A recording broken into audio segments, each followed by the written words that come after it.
And today, more than ever, conversations about faith are present, and with those conversations come many theories. Our next guest has explored many of them, including in his book, The God Equation, which refers to a single theory of everything that unites all fundamental forces of physics. Joining us now is one of the most recognizable minds in modern physics, Michio Kaku, of course, a scientist who has spent his career exploring the frontiers of the universe, string theory, the multiverse. Dr. Kaku, it is so good to see you again. I'm interested to hear your thoughts. You've said that the universe reflects a cosmic intelligence. Tell me more about that and your theory about God. Well, when you look at the Bible and you talk about day one, day two, astonishingly enough, it mimics the sequence of the Big Bang Theory. Day one was when you had this fireball light up the heavens, and that was the beginning of the universe. Well, that could be the Big Bang, this cosmic explosion that set everything into motion. Day two was when we had the condensation of this explosion into the firmament, which eventually became the heavens and the earth. And this is where the Higgs boson comes in. In physics, we wonder, where did the oceans, where did the diversity of atoms come from? And it came from the Higgs boson. Well, that would be day two.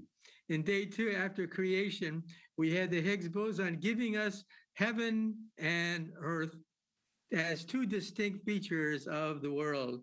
And then in day three, we had the beginning of the land and the oceans. Day four, we had the beginning of the solar system with planets. Day five, we had the beginning of animals and life on the earth. Day six was you and me and human life on the planet. And on day seventh, he rested. So in some sense, when you look at the progress of physics from the Big Bang to the present day era, in some sense, you're also talking about the Bible. From a physicist and futurist standpoint, is there any scientific basis or theory that supports the existence of an afterlife? Well, we don't know. Even the Bible does not really flesh out the details of the afterlife. And as far as we humans can tell, when you die, we don't know whether you go to heavens or not. No one's ever come back to give us a map of the heavens and the earth. But Dr. Kaku, you believe that human consciousness can potentially exist after death. You've said that before. Tell me how. Well, human consciousness, as is constituted by our brain and our skull and the body, probably cannot survive our death. But with advances in science, we're going to be able to mimic the thought processes of the human body and duplicate that and perhaps insert it into a robot of some sort. So the point is that consciousness does not necessarily disappear when you die. Of course, today we don't have that technology, but in the future we may have the technology to capture consciousness inside a device. Dr. Kaku, do you believe in God, and has your opinion about the existence of God changed through your scientific career? Well, when I was a child, my mother was a Buddhist where there is no God, but my father was a Christian. And so I've always had this duality of whether or not there's a God or not. Einstein comes along and says, well, there is a God, but it's not the God of the Bible. It's the God of creation itself.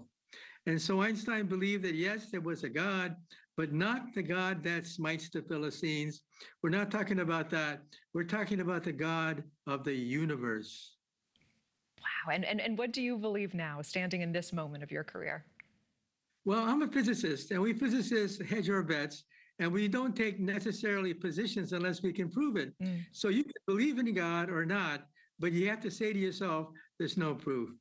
We don't have the definitive proof. We don't have the smoking gun. And until we have the smoking gun, all we can say is, I believe, but I can't prove. You just have that faith, right? Let me ask you about the Artemis 2 mission and its goal of building a space base on the moon, and then one day a mission and a voyage to Mars as well. What are your thoughts on Artemis 2? Well, we're now entering the next phase of the Artemis 2 voyage, the phase of coasting. We're now tourists with our cameras, taking gorgeous photographs of the surface of the moon. And we're now entering phase two, where we become tourists as we wrap around the moon. Think about that. We're like tourists on a voyage of discovery.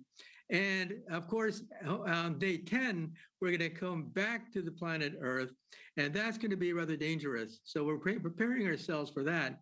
But right now, it's a joyride. Right now, we're enjoying the sights because this is the highlight of a tourist view of the universe as it's laid out by NASA. Thank you for watching. Subscribe below and download our NewsNation app right now on your phone, and you will get fact-based, unbiased news for all Americans.